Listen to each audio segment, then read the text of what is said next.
ولا تحزنوا وأبشروا بالجنة التي كنتم توعدون. وقال النبي صلى الله عليه وسلم بلغوا عني ولو آية وحدثوا عن بني إسرائيل ولا حرج ومن كذب علي متعمدا فليتبوأ مقعده من النار أو كما جاء في الحديث. Alhamdulillah jamaah Masjid Al-Hijrah yang dimuliakan Allah Subhanahu wa taala. Sebelum kami berbicara, kami sampaikan dan yang sangat kami muliakan, yang kami hormati para ulama. Kami mohon izin berbicara di depan. Kemudian yang kami muliakan, yang kami hormati orang-orang tua kami, tokoh masyarakat. Semoga semua amal ibadah kita yang telah kita kerjakan mulai dari balik sampai saat ini, bahkan sampai wafatnya kita, semuanya diterima oleh Allah Subhanahu wa taala. Dan semoga Allah takdirkan kita semuanya wafat pada detik-detik kita saat mengamalkan ketaatan kepada Allah Subhanahu wa taala. Alangkah indahnya orang itu wafat dalam keadaan salat. Alangkah indahnya orang itu wafat dalam keadaan melangkahkan kaki ke masjid. Alangkah indahnya orang itu wafat bermunajat di tengah malam, menangis di hadapan Allah. Kemudian ajalnya datang waktu itu. Maka hadirin yang dimuliakan, kita selalu persiapan dalam waktu 24 jam dan harus curiga kepada malaikat maut. Jangan-jangan waktu ini malaikat maut memanggil saya. Hadirin yang mulia, Rasulullah telah bersabda, yamutul mar'u ala ma'ash wa yuhsyaru ala mamat. Secara umum manusia itu Allah wafatkan kebiasaan hidupnya. Kalau dia terbiasa dalam taat, kalau dia terbiasa dalam keadaan menunaikan perintah Allah, maka insya Allah detik itulah dia wafat. Terjadi di zaman Nabi. Sahabat Nabi sedang tawaf mengelilingi Ka'bah. Labbaik Allahumma labbaik, labbaik Allahumma labbaik. Maka para hadirin tengah-tengah tawaf seperti itu wafat. Maka Rasulullah bersabda, sahabatku ini kelak ketika dia bangkit dari kuburnya akan langsung mengatakan labbaik Allahumma labbaik, labbaik Allahumma labbaik. Mati menurut kebiasaan hidupnya dan bangkit dari kuburnya menurut keadaan matinya. Sebaliknya ada orang yang di dunia suka berbuat zalim, mengambil hak orang lain, maka para hadirin akan dibangkitkan nanti kelak. Kalau dia suka menyerobot tanah orang lain, dikalungkan itu tanah, dibangkitkan, digiring ke padang mahsyar. Kalau pemimpin-pemimpin zalim, orang-orang yang diberi kekuasaan kemudian berbuat semena-mena kepada bawahannya, dibangkitkan juga dalam keadaan dikecilkan badannya, dikecilkan tubuhnya sampai seukuran semut, diinjak-injak oleh orang yang berjalan menuju mahsyar. Kenapa? Dulu sering menginjak-injak orang yang di bawahnya. Hadirin yang dimuliakan Allah Subhanahu wa taala, maka ada berita gembira untuk kita semua. Hadis riwayat Imam Muslim. Sampainya riwayat itu kepada kita melalui dua sahabat, Sayyidina Abu Sa'id Al-Khudri dan Sayyidina Abu Hurairah. Beliau berdua mengatakan, Rasulullah sallallahu alaihi wasallam bersabda, "Idza dakhala ahlul jannatil jannata yunadi munadin." Ketika ahli surga sudah saatnya masuk surga atau telah masuk surga, maka dia akan mendengarkan 4 pengumuman. Berapa, Pak? 4 pengumuman. Yang mana 4 pengumuman ini, para hadirin yang mulia, tidak pernah kita dengar di dunia ini. Dan tidak akan terjadi kalau di dunia. 4 pengumuman yang menggembirakan semua penduduk surga yang mendengar. Apa itu? Yang pertama kata Nabi, "Inna lakum an tasihhu fala tasqumu abada." Hai sekalian penduduk surga, Selamat. Kalian akan sehat terus. Tidak akan pernah sakit untuk selama-lamanya. Di surga itu ya sehat terus, nggak pernah sakit. Ujian dunia ya begini ini para hadirin. Kita sakit, bahkan sekian banyak orang mengorbankan, menjual harta yang termahal menurut dia demi menjaga kesehatannya. Kenikmatan sehat, kenikmatan yang dikatakan oleh sebagian ulama di bawahnya iman. Karena tanpa kesehatan orang itu tidak akan bisa mengerjakan tuntutan iman, yaitu amal ibadah. Para hadirin, maka hadirin yang mulia, sekian banyak orang rela menghabiskan hartanya menjaga kesehatan, menjaga pola makan, olahraga, keluarkan keringat, biaya banyak. Untuk apa? Untuk menjaga kesehatan. Tapi juga sakit. Ahli kesehatan itu sendiri para dokter katanya, Masya Allah, dia bicara di mana-mana, anjurkan orang-orang untuk jaga kesehatan. Tahu-tahu dia juga sakit.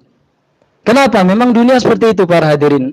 Tapi sakitnya orang beriman, kata Nabi, adalah menggugurkan dosa untuk dia. Jangan khawatir, kalaupun sakit, dosa berguguran. Memang begitu ujian dunia para hadirin. Kemudian pengumuman yang kedua yang membuat orang masuk surga itu gembira para hadirin. Fa innalakum an tahyau fala tamutu abada. Hai sekalian manusia, kalian di surga ini hidup terus, tidak akan mati untuk selama-lamanya. Di dunia ya sebentar saja. Selama apapun kita hidup di dunia ini tetap ada batasnya. Dan itu pasti akan kita jelang, kuburan akan kita datangi para hadirin. Kullu bakin sayubka wa kullu ma'in sayun'a wa kullu madhkurin sayunsa wa laysa ghairullah yabqa. Kullu bakin sayubka.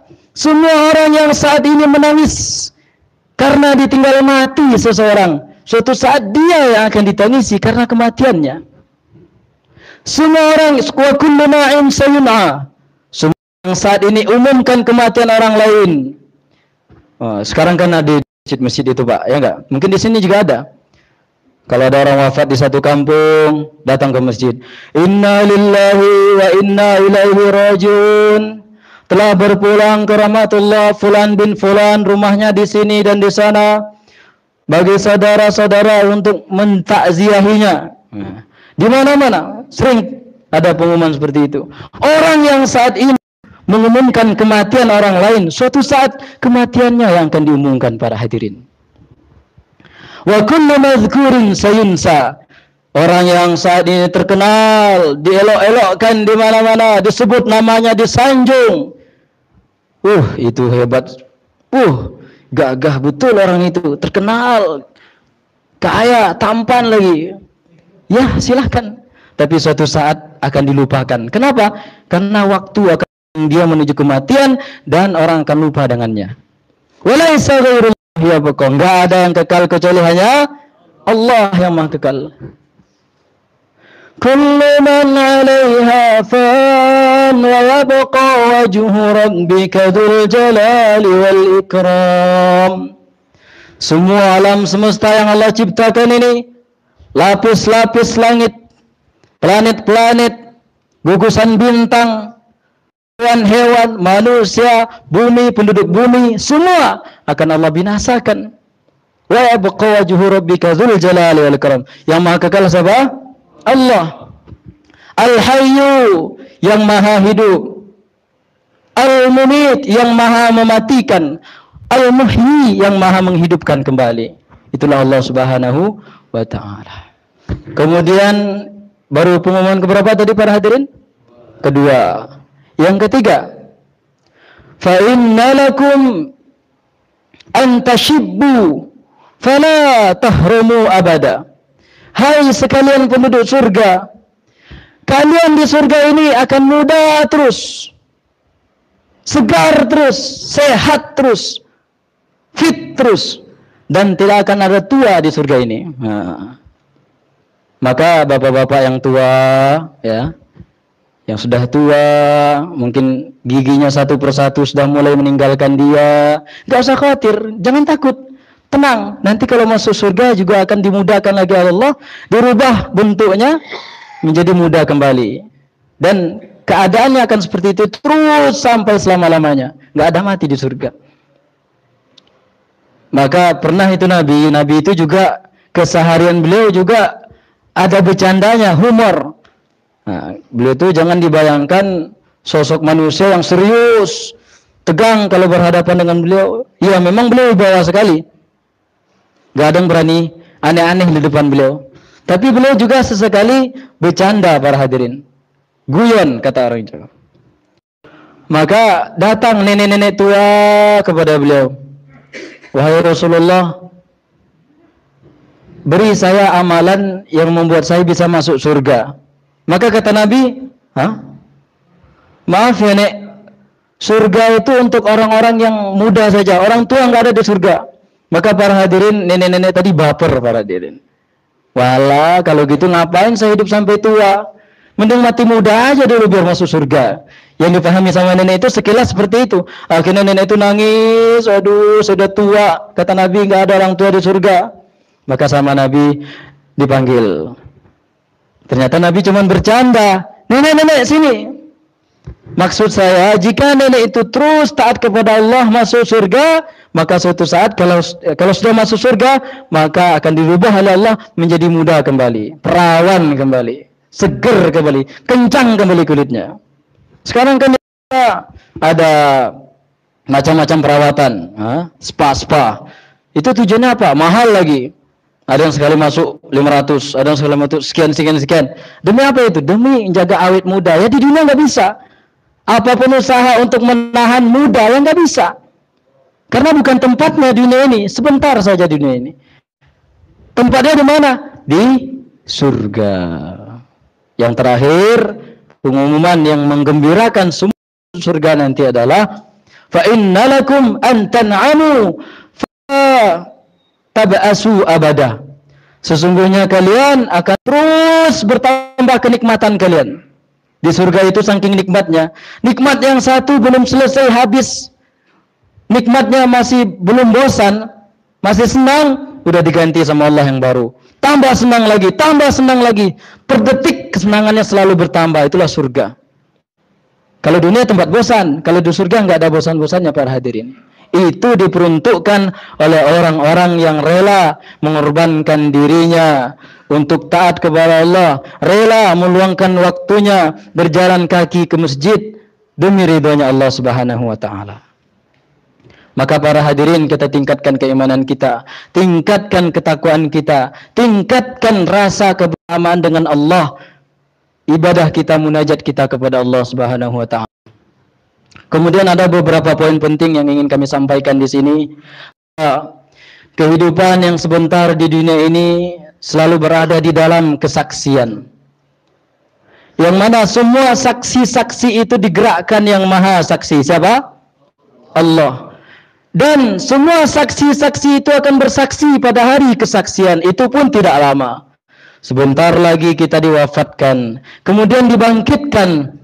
Kemudian semua saksi itu menceritakan siapa kita sebenarnya. Yang berbicara, yang mendengar, semua orang akan dilaporkan, diungkit di hadapan Allah siapa dia sebenarnya. Ini perlu kita ketahui ini. Saksi yang pertama. Saksi hati nurani. Apa? Hati nurani. Semua manusia punya hati nurani. Kita punya, bahkan orang yang bukan Islam pun punya. Maaf bicara bejat, orang bejat pun punya hati nurani.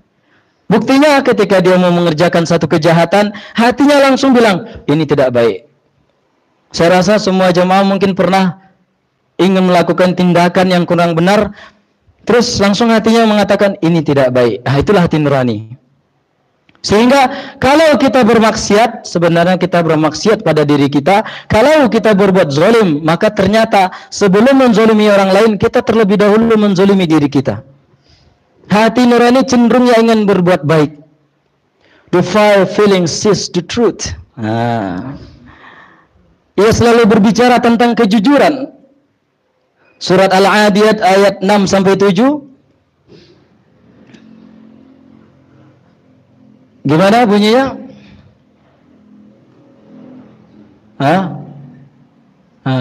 Innal insana li rabbih lakanud wa innahu ala dzalika lasyahid. Sesungguhnya manusia itu kebanyakan kufur kepada Allah. Dia melakukan kemaksiatan dalam kesadaran, dalam kesengajaan, dalam kesaksian hati nuraninya. Dia tahu zina haram, dia tahu meninggalkan salat itu dosa besar, tapi kebanyakan dia tetap mengerjakannya. Itu sebenarnya dia sedang menyiksa hati nuraninya. Maka kita rawat para hadirin hati kita ini, karena iman itu tempatnya di mana? Di hati. Kata Nabi, setiap orang melakukan kemaksiatan, keburukan, melanggar perintah Allah, maka muncul satu titik hitam di dalam hatinya. Kalau dia taubat, hilang. Maksiat lagi, titik hitam lagi. Taubat, hilang. Maka bagaimana kita terus minta ampun kepada Allah supaya hati kita dibersihkan oleh Allah. Karena tempatnya iman adalah hati. Kalau hati bersih, maka ibadah kepada Allah begitu ringan. Hadirin yang mulia, saksi yang kedua, ringkas saja. Saksi yang kedua, malaikat. Malaikat yang terus menyaksikan kita siang dan malam tidak pernah berhenti. Surat Qaf ayat 18. Ma yalfidhu min qawlin illa ladaihi raqibun atid. Tidaklah berkata satu kata kecuali dicatat oleh malaikat raqib dan atid. Masya Allah, perkataan kita dicatat oleh malaikat. Surat Al-Infitar ayat 10, 11, 12. Wa inna alaikum lahafidhin kiraman katibin ya'lamuna ma taf'alun. Sesungguhnya kalian wahai manusia, jangan kalian lengah, jangan kalian anggap kalian hidup sendiri walaupun dalam keadaan sendirian, tidak pernah sendiri. Ada malaikat dan atib yang mulia yang terus mencatat perbuatan kita, dan catatan itu apik dan akan dilaporkan di hadapan Allah nanti di akhirat. Maka beruntung bapak-bapak jemaah Al-Hijrah, semangat, amal ibadahnya semangat, pembicaraan yang baik, pembicaraan yang menyatukan, pembicaraan yang menyenangkan, maka itu dicatat oleh malaikat raqib dan atid. Saksi yang ketiga para hadirin, saksi tubuh kita. Tubuh kita nanti di hadapan Allah akan berbicara. Tangan, mata, kaki, telinga semua berbicara di hadapan Allah. Surat Yasin ayat 65. Al-yawma nakhtimu ala afwahihim wa tukallimuna aydihim wa tashhadu arjuluhum bima kanu yaksibun. Hai sekalian manusia, pada hari akhirat nanti Allah akan bungkamkan, Allah akan kunci mulut yang pandai bersilat lidah ini. Tangan akan berbicara, kaki akan menjadi saksi di hadapan Allah Subhanahu wa taala. Kemudian berikutnya alam semesta, bumi yang kita injak ini akan menjadi saksi nanti di hadapan Allah.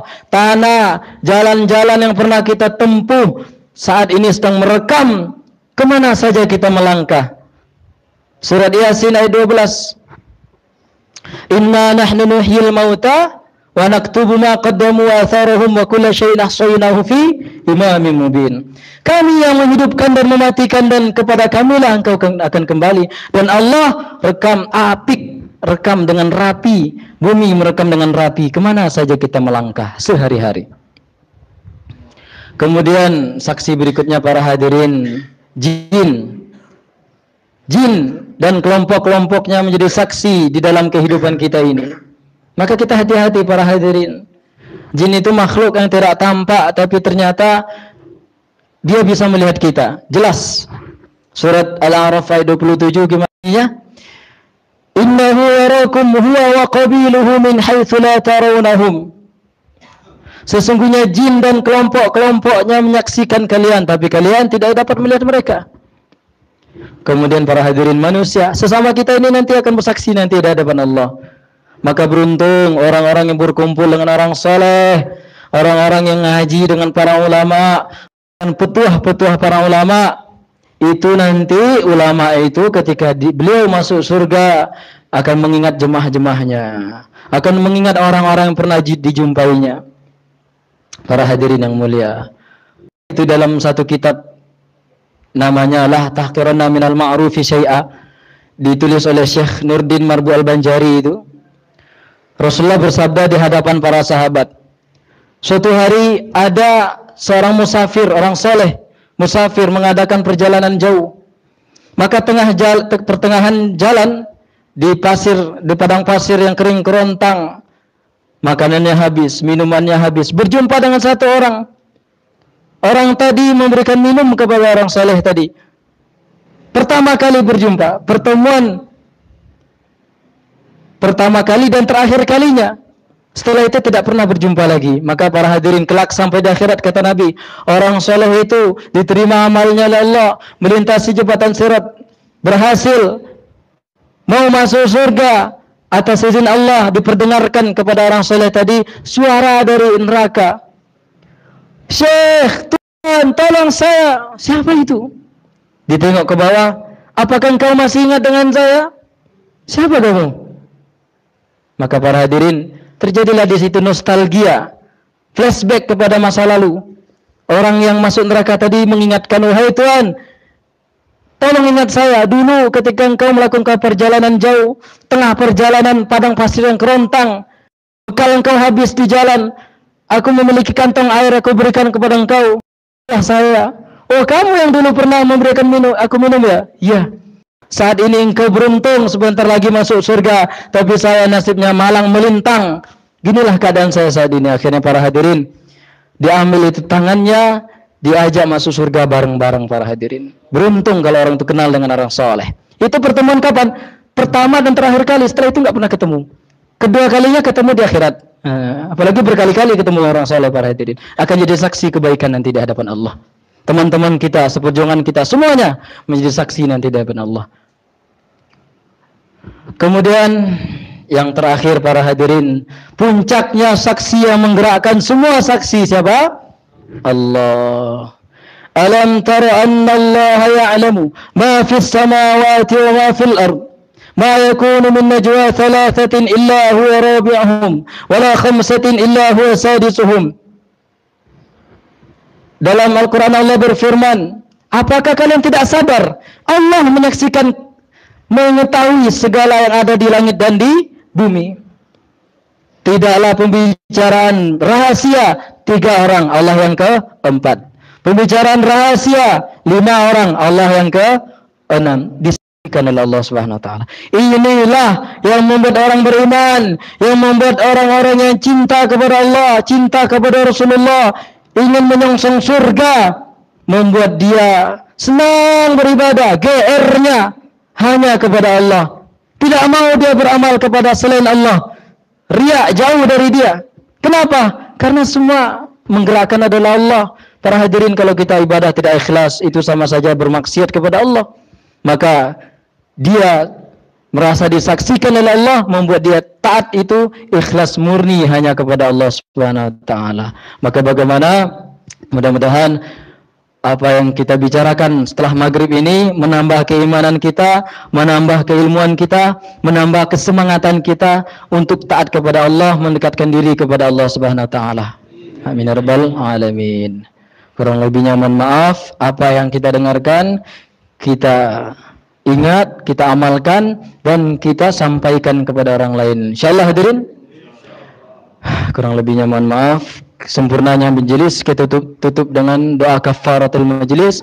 Subhanallahumma bihamdihi, subhanakallahumma bihamdika, la ilaha illa anta astaghfiruka wa atubu ilaik. Assalamualaikum warahmatullahi wabarakatuh.